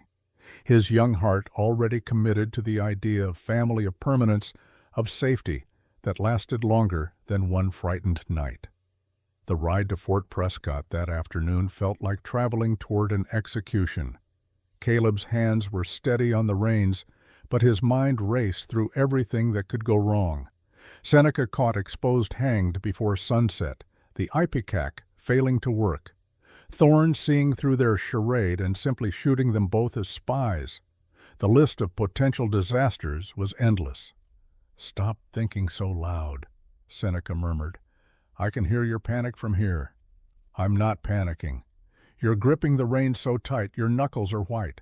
That's either panic or you're trying to strangle the leather." Caleb forced his hands to relax. If this goes wrong, if Thorn suspects anything, we're dead. And Tomas is alone. And your father attacks the ranch and probably dies in the process. The stakes are slightly higher than I'm comfortable with." "The stakes are always high. That's why it matters." She adjusted the elaborate dress she wore, borrowed from God knows where, deep green fabric that caught the light like river water. "We've come this far. Turning back now doesn't make us safer. It just makes us cowards who failed. I can live with cowardice if it keeps you breathing." She turned to look at him, fully masked, dropping for just a moment. "No, you can't. You haven't lived at all since Lily died. You've been existing, waiting, letting guilt eat you from the inside. This is the first real thing you've done in 2 years. Don't ruin it by getting cold feet now." The truth of it stung because it was accurate. Caleb had been a ghost, haunting his own life, going through motions without purpose, until Seneca walked in and reminded him that some things were worth the risk of living again. "All right, we do this, but you promise me something." "What?" "If it goes wrong, if you get the chance to run, you take it. Don't try to save me. Don't try to be noble. You run and you live, and you make sure Thorn pays eventually, even if I'm not there to see it." Seneca's jaw tightened. "I don't make promises I won't keep. Seneca, please. I need to know that if I die today, it meant something. That you survive. That counts as meaning." "Fine. I promise to try. That's the best you're getting. It wasn't good enough, but it would have to be." They rode the rest of the way in silence, broken only by the steady rhythm of hooves and the hot wind that never stopped its restless movement across the desert floor. Fort Prescott appeared on the horizon like a judgment. The officers' mess had been decorated for the occasion. Bunting hung across the doorway, the American flag prominent above tables set with actual china and crystal that had traveled across a continent to end up in this outpost of empire. Captain Thorn greeted them with enthusiasm that felt calculated, embracing Caleb like a brother kissing Seneca's hand with exaggerated courtliness. "My dear friends, how wonderful to celebrate your happiness. Love is such a rare commodity in these harsh lands. We must treasure it when it appears." The irony of hearing those words from the man who'd murdered Caleb's first love was almost enough to make him reach for the pistol he wasn't carrying. Almost. Instead, he smiled and nodded and played his part in the theater of lies. Dinner progressed through courses that must have cost a fortune to import. Roasted meat vegetables that had no business growing anywhere near Arizona wine that probably cost more per bottle than most settlers made in a month. Thorn spared no expense, a display of power and resources that sent a clear message. He could afford this. He could afford anything, including patience. The other officers and their wives made conversation about topics carefully chosen to exclude controversy. The latest news from back east. A senator's daughter's wedding. The proposed expansion of the railroad. All of it meaningless chatter designed to create the illusion of civilization in a place built on conquest and maintained through violence. Seneca played drunk with subtle skill. Her words slightly slurred, her movements just unsteady enough to be convincing. 2 glasses of wine became 3, became 4, and with each one she leaned more heavily on the damsel in distress, Routine, the poor, sheltered Eastern girl, overwhelmed by frontier roughness and strong spirits. Halfway through dessert, she excused herself with a pretty blush and a murmured apology about needing to freshen up. The lieutenant's wife offered to show her the way, and they disappeared toward the back of the building while Caleb counted seconds and tried to keep his expression neutral. 5 minutes. 10. 15. "Your fiancée seems lovely," Thorn commented, refilling Caleb's wine glass without asking, "though I must say she reminds me of someone, can't quite place it. She has one of those faces, common features, I suppose?"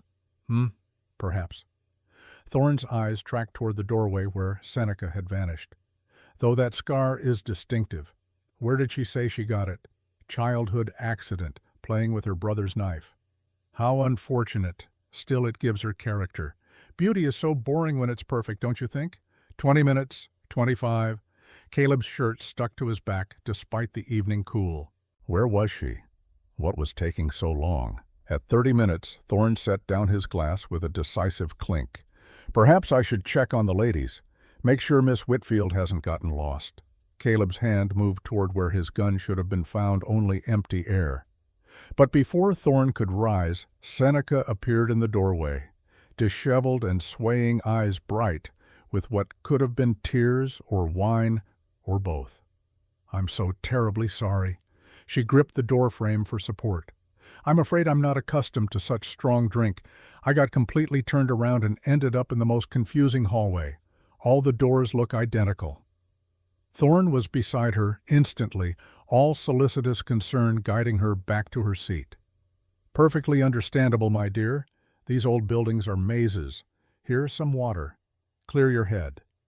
She drank obediently, and Caleb watched her hands for the signal. A slight tap of her right finger against the glass rim. Success. She'd done it. Relief and terror warred in his chest. The ipecac was in the fort's water supply. Within hours, soldiers would start getting sick, and then everything would either fall into place or collapse catastrophically. They endured another hour of false pleasantries before Caleb could make excuses about the long ride home, about not traveling in full darkness. Thorne walked them to the wagon with an arm around Caleb's shoulders, the gesture of friendship concealing threat. "I do hope you'll reconsider the government's offer, old friend. Wouldn't want anything to complicate this happy new chapter in your life." "I'll think about it." "Do more than think. The deadline is approaching, and I'd hate for Miss Whitfield to be caught up in any unpleasantness regarding land disputes or questions about her background." The mask slipped. Just for a second, but long enough for Caleb to see the calculation underneath. Thorne knew. Maybe not everything, but enough. Enough to be dangerous. Her background is impeccable. Philadelphia family, excellent references. Of course. Though I wonder, have you checked those references? Really checked them? Thorne's smile never wavered. "But I'm sure it's fine. After all, you'd never be foolish enough to harbor a fugitive. That would be treason, and we hang traitors, don't we?" The threat landed like a blade between ribs. Caleb kept his expression neutral through sheer force of will. "Good night, Owen. Thank you for the lovely dinner." "Sleep well, Caleb, both of you. We need more than paper. We need leverage. Something Thorne wants badly enough to bargain for. Something that protects us, even if this letter never sees a judge." They rode away from the fort as stars emerged overhead, cold and distant and utterly indifferent to human drama. Only when the walls disappeared behind a ridge did Caleb allow himself to breathe. He knows. Not everything, but enough to be suspicious. Seneca's hands trembled slightly as she smoothed her dress. "We're out of time. Whatever happens next, it happens fast." From the back of the wagon, Tomas's voice came small and frightened. "Can I come out now?" "Not yet, mijo. Stay hidden until we're home." But home proved to be no sanctuary. They saw the smoke from a mile away, black column rising against the star-filled sky like a funeral pyre. Caleb's hands tightened on the reins until his knuckles went white. "No, no, no, no." He whipped the horse faster, the wagon bouncing dangerously over ruts, Tomas crying out in fear from the back.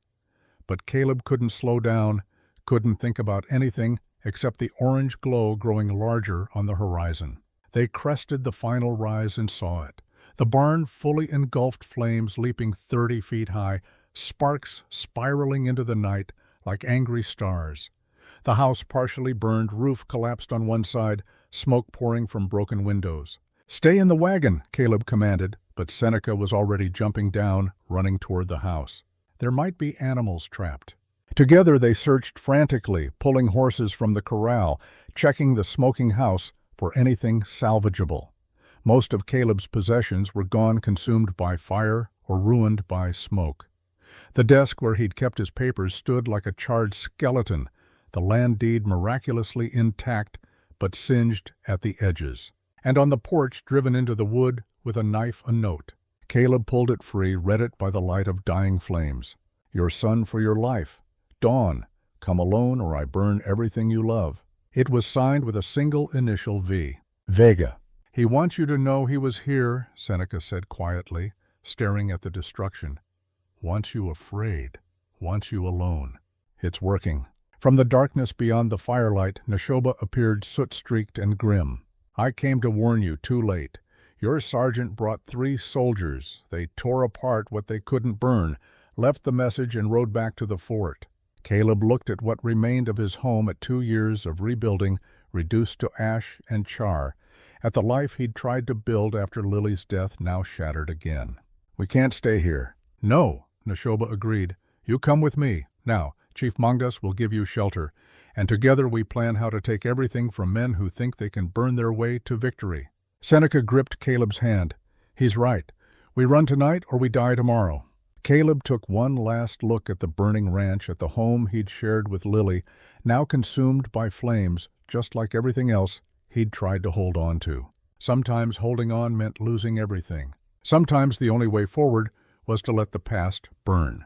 All right, he said. We go, all of us, tonight. A sound from outside. Footsteps. Caleb spun, bringing the rifle up, finger on the trigger. But it was Neshoba who stepped into the doorway, hands raised in peace. Easy, Rivers. I'm not your enemy tonight. What are you doing here? Your sergeant came with 3 soldiers. They tore your house apart looking for the boy.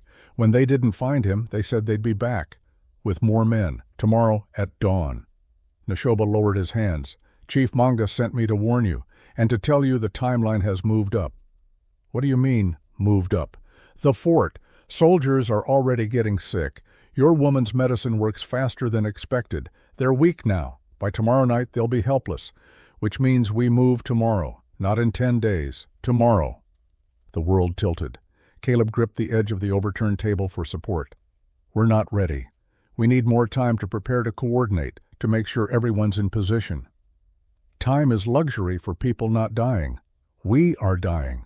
We move tomorrow, or we wait until soldiers recover and lose our chance entirely. Neshoba looked at Seneca. Your father wants you to come, tonight. Be with your people when we make our stand. And Caleb, Tomas, they come too, or they stay and face Vega alone. Chief says your white man has earned right to stand with us, if he wants it. Seneca turned to Caleb, question in her eyes. This was the moment, the choice that would define everything after. Stay and fight Vega with no backup, or throw in completely with the Apache and accept whatever came next. Caleb thought about Lily, about the promise he'd made to her in the quiet moments before sleep, the promise to be brave, to choose right. Over easy, to never let fear make him small. We go, all of us, tonight. They rode through darkness with Neshoba leading, pushing the horses harder than was wise, but wisdom had stopped mattering somewhere around the third impossible choice of the day. Tomas clung to Seneca. The boy's thin arms wrapped around her waist, his face pressed against her back. The Apache camp appeared like a conjuring. One moment, just empty canyon. The next moment, fires and shelters and armed warriors who moved with the focused intensity of people preparing for battle they might not survive. Chief Mongus stood at the center, directing preparations with the bearing of a general who'd fought too many losing wars to have any illusions about this one. When he saw Seneca, his weathered face softened fractionally. They spoke in rapid Apache father and daughter words Caleb couldn't quite follow, but understood in the bone-deep language of love and goodbye, because that's what this was. A farewell disguised as strategy, just in case the morning brought death instead of victory. Finally, Mongus switched to English for Caleb's benefit. Tomorrow we move on the fort. Your medicine has weakened them, but weak soldiers with guns are still dangerous. Many of us will die. I know. But if we succeed, if we take the fort without destroying it, we have leverage, a bargaining position, something to trade for land, for food, for the right to exist somewhere besides a cage. The chief's eyes burned with that unquenchable fire. This is not about winning. It is about surviving with enough dignity to call ourselves human. I understand. Do you? Because this is the moment where you decide. Are you with us all the way, or are you white man playing at rebellion until it gets dangerous? Caleb met that fierce gaze without flinching. I'm with you, whatever comes. Even if it means becoming fugitive, even if white law calls you traitor. The law that murdered my wife and calls it justice, that law can burn. Something passed between them, then recognition of shared rage, shared grief, shared commitment to something beyond mere survival. Mongus clasped Caleb's arm in the Apache way, gripped tight enough to bruise. Then you are brother. In this fight, in this cause. He released Caleb and turned to his warriors. We leave at dawn. Be ready. The camp settled into the tense quiet of people waiting for violence that stretched moment between peace and war, where every breath feels stolen from the chaos about to unfold. Caleb sat with Seneca and Tomas by a small fire, the three of them huddled close like family, like the family they'd somehow become without planning it. I'm scared, Tomas whispered. Good, Seneca told him. Fear keeps you sharp, makes you careful. It's when you stop being scared that you make stupid mistakes. Will we die tomorrow? Maybe, maybe not. But we'll die eventually anyway. Everyone does. The question is what we do with the time before. Do we hide or do we stand up? I want to stand up, like you, like Mr. Rivers. Caleb's throat went tight. This boy who'd been beaten and terrorized, who had every reason to choose hiding, choosing courage instead. Choosing them. Then you stay close to us, Caleb said. You do exactly what we say, and if things go bad, if we tell you to run, you run. Understand? But what about you? We'll be fine. We're hard to kill.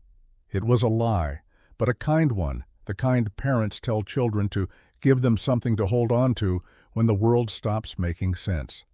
Tomas seemed to accept it, or at least pretended to, curling up between them and falling into the fitful sleep of exhaustion. Seneca and Caleb sat in silence, shoulders touching, watching the fire burn down to embers. Around them the camp settled into an uneasy rest, warriors checking weapons one last time, women holding children a little tighter, everyone carrying the weight of tomorrow like a stone in their chest. My father asked me something, Seneca said finally. He asked if I love you. Caleb's heart kicked against his ribs. What did you tell him? That I don't know. That maybe love is too small a word for what this is. We've built something out of grief and rage and desperation. That's not romance. That's not the stories they tell. She turned to look at him, fire reflected in her dark eyes. But it's real, and it's ours, and I'd rather have this broken, complicated thing with you than any perfect love with someone else. That might be the least romantic declaration I've ever heard. I'm not romantic, I'm honest. I know. It's one of the things He paused, tasting the word he was about to use, testing its weight. One of the things I love about you. She smiled, then small and real and devastating. Say it again. I love you. Still sounds strange in your mouth, like you're trying on new clothes that don't quite fit yet. Give me time. I'll grow into it. We might not have time. Tomorrow could be the last day either of us sees. Then I'll say it as many times as I can tonight. I love you. I love the way you sing when you think no one's listening. I love how you're fierce and gentle in the same breath. I love that you make me want to be brave instead of just surviving. I love you.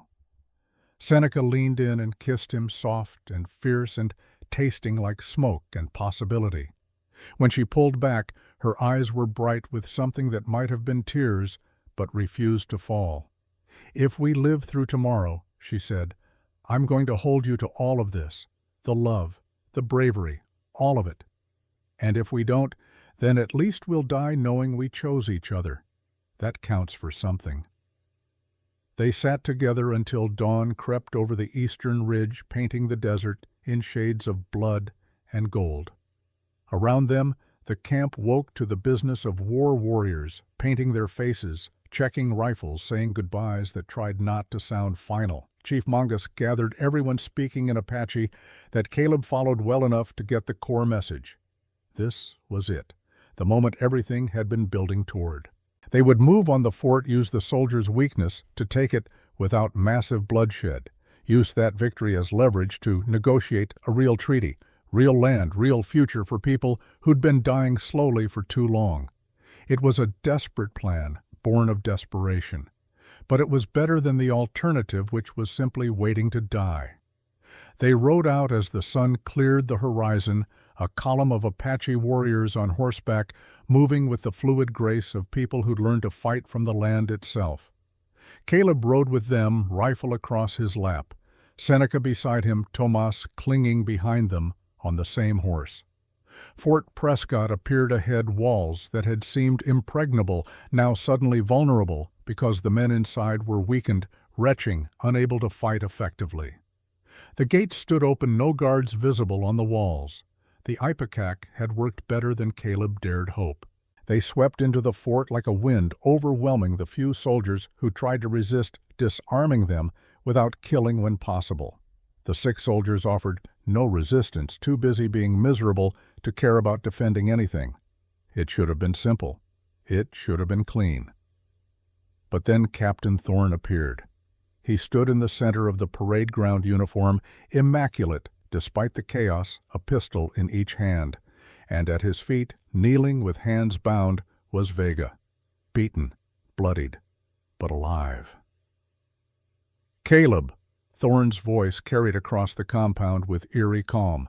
"I knew you'd come, knew you couldn't resist playing hero, and I knew your little Apache bride would bring her people to finish what you started." "It's over, Owen. Stand down." "Over?" Thorne laughed, the sound hollow and wrong. "It's just beginning. You think taking one fort matters. You think the government will negotiate because you won a single battle. They'll send more soldiers, better soldiers, and they'll burn everything you love to ashes. Again. Maybe. But you won't be there to see it. True?" Thorne's pistols never wavered. "But I can still take something from you, one last time." He turned one gun toward Vega, the other toward Seneca. "Choose Caleb, the man who tortured your woman's mother, or the woman herself. You save one. The other dies, just like old times." The words were designed to wound, to recall every impossible choice Caleb had faced as a soldier, every moment when saving one person meant condemning another. But this time was different. This time he wasn't alone. Tomas moved before anyone could stop him, small body throwing itself at Thorne with the wild courage of a child who'd finally had enough of being afraid. The captain stumbled, one shot going wild, the other never firing because Neshoba's arrow took him through the shoulder, spinning him around. The pistols clattered to the ground. Thorne fell to his knees, clutching the wound, blood seeping between his fingers. Around them, Apache warriors held position, waiting for orders from their chief. Mongus dismounted slowly, walking toward the fallen captain with the deliberate pace of judgment rendered. "You wanted to choose who lives and dies. Now we choose." "Kill me then," Thorne spat blood. "Make me a martyr. Give the government exactly what they need to justify exterminating every last one of you." "No." The voice came from the gates, Reverend Shaw leading a group of townspeople, Mrs. Henderson among them, all carrying papers. "We're not giving them that satisfaction." The Reverend held up documents, evidence gathered from Thorne's own files, letters proving corruption, murder, theft under color of law. "We've sent copies to the territorial marshal, to the federal court in Santa Fe, to newspapers in 3 states. You'll stand trial, Captain, for Lily Rivers's murder, for land theft, for every crime you thought your rank protected you from." Thorne's face went white. Not with fear of death, but with something worse. Humiliation, exposure, the end of the lie he'd built his life around. Apache warriors zip-tied him, dragged him away, and Vega, seeing his protector fallen, tried to run, but he only made it 3 steps before he turned to face them, pulling a hidden knife, grabbing for Tomas with desperate strength. "My son, you poisoned him against me, made him weak. I'll kill you all before I let you keep him." The knife gleamed in morning sun. Tomas stood frozen, too terrified to move. Seneca started forward, but she was too far away, wouldn't make it in time. But Neshoba was close enough. The warrior's shot took Vega clean through the heart, dropping him instantly. The sergeant fell without another word, knife tumbling from nerveless fingers, eyes going blank with the particular emptiness of violent death. Tomas stared at the body of his father, the man who'd beaten him, terrorized him, claimed ownership over him like he was livestock instead of human. And then the boy turned away, walked to Caleb, and wrapped his arms around the rancher's waist with the fierce grip of someone choosing their own family. "He's not my father anymore," Tomas whispered. "You are." The words broke something in Caleb's chest, some last wall he'd been holding against, feeling too much caring too deeply. He sank to his knees, holding this child who'd chosen him, this boy who'd been brave when bravery was the hardest thing in the world. "Then I'm your father, and you're my son, and nobody takes you from us. Ever." Seneca joined them, her arms encircling both the three of them, kneeling in the dust, while around them history shifted, while the fort that had represented conquest became for one shining moment something else. Proof that the impossible could happen, that people could choose each other across every line society drew. The aftermath unfolded with surprising speed. The territorial marshal arrived within days. Arrested, Thorne took statements from dozens of witnesses. The trial would be long and complicated, but the outcome seemed certain. Captain Owen Thorne would hang for his crimes. Chief Mongus negotiated from a position of strength for the first time in his life, securing land supplies, the right for his people to live free from the cages they'd been forced into. It wasn't everything. It wasn't perfect. But it was a beginning, a crack in the edifice of policies built to destroy. And at Bitter Springs Ranch, life slowly rebuilt itself into something new. 1 week after the battle, Chief Mongus came. He arrived with a small delegation, 3 warriors on horseback, moving slow enough to show they came in peace. The official ceasefire had been negotiated through channels Caleb didn't fully understand Thorne's arrest, creating political space for conversations that would have been impossible before. Caleb and Seneca met them in the yard, Tomas standing between them, the boy's hand gripping Caleb's with fierce loyalty. The ranch showed signs of rebuilding already. New timber framed where the barn would rise, irrigation channels carved fresh through scorched earth. Apache and white hands working together to resurrect what fire had taken.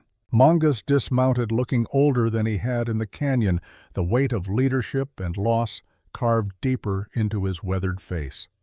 He studied the construction, the collaboration, the new thing being built from ashes. "You have built something here." It wasn't quite approval, but it wasn't condemnation either. "We're trying," Caleb said. "It's a start." "A start." Mongus nodded slowly. Then his eyes found Seneca, and something in his expression softened. "My daughter, you look well." "I am well, Father." "Happy?" "Yes." "Good. That is good." He took a breath, and Caleb realized this proud man was struggling with words he'd never expected to say. "I came to ask you to return. Your people need you. The negotiations, the treaties, the learning to live in this new world. You understand both sides. You could help guide us." Seneca's hand found Caleb's, their fingers intertwining. "Father, I know."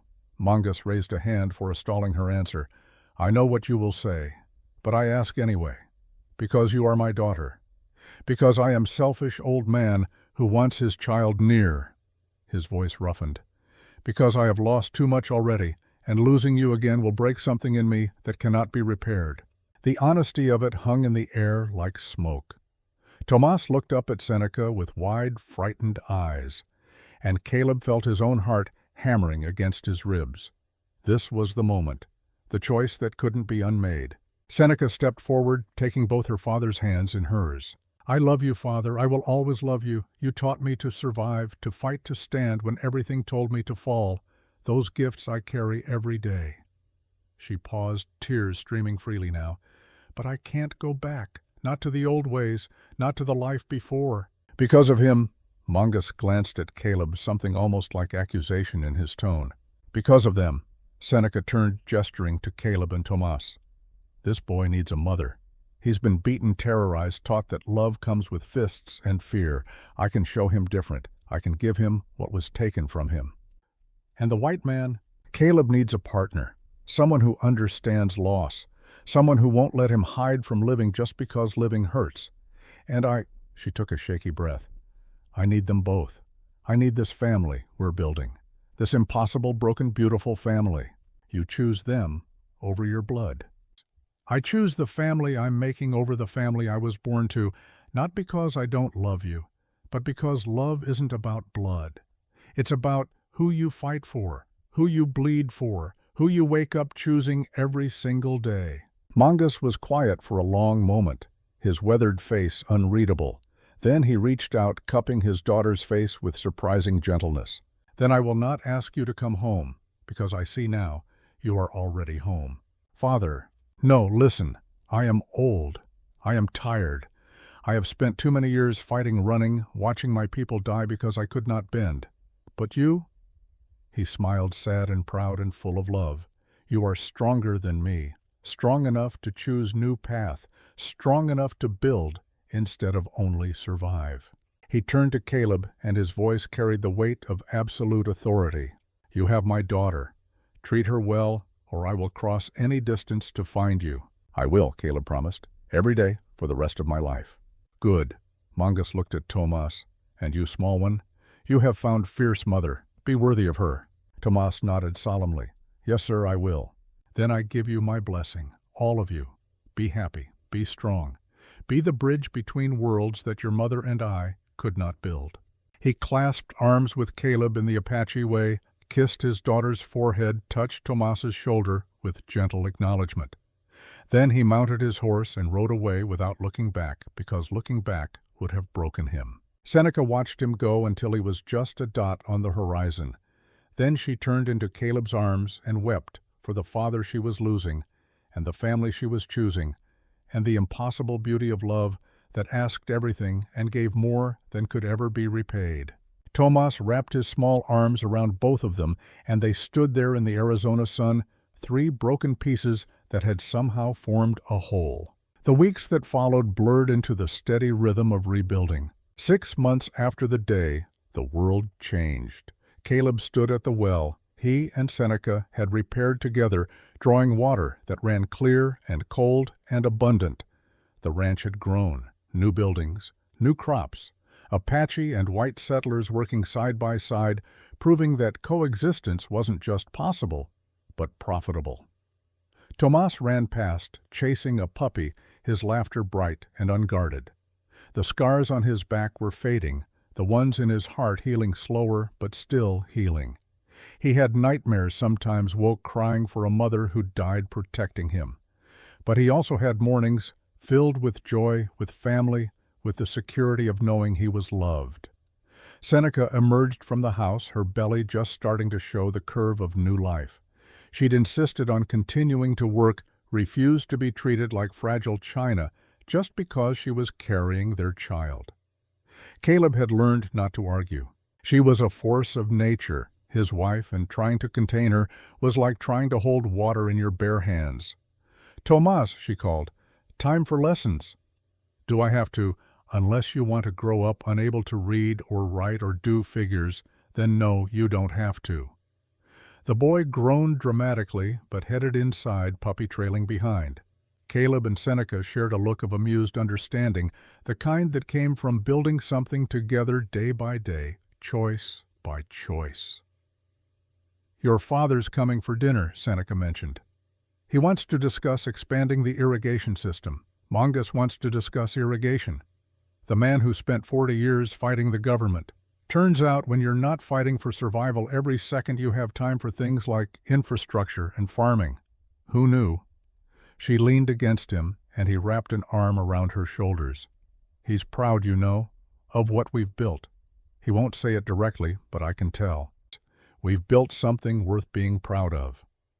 They stood together watching the sun paint the desert in shades of amber and rose, watching their land, their life, the future they'd carved from impossible odds. It wasn't the life Caleb had imagined. It was better, stranger, more complicated, but absolutely certainly real. I love you, he said, because the words came easier now, because he'd learned that love wasn't always soft or simple. Sometimes it was fierce and hard-won, and all the more precious for it. I know, Seneca replied. You tell me every day. Should I stop? Don't you dare. Inside the house, Tomas called out that he was ready for his lesson. The puppy barked. Normal sounds of a normal life that had been earned through blood and courage and the willingness to stand up when standing up seemed impossible. They walked toward the house together, partners in every sense that mattered, and Caleb realized that somewhere in the journey from grief to this moment, he'd learned something essential. Home wasn't a place. It wasn't about bloodlines or history or even the land itself, precious as that was. Home was the people you chose to stand with, the family you built from broken pieces, the love you earned by being brave enough to try again after loss had convinced you trying was pointless. Home was here, was now. Was this woman beside him, this child calling for them, this life they'd fought for and won? And it was enough, more than enough. It was everything. The desert wind blew warm across the valley, carrying the scent of rain that actually came now, regular and life-giving, because they'd learned to work with the land instead of against it. And in that wind, if you listened carefully, you could almost hear the whisper of everyone who'd fought for this moment, everyone who'd believed that tomorrow could be different from yesterday if people were just brave enough to make it so. Caleb Rivers had been a lot of things in his life: soldier, husband, widower, rancher, rebel.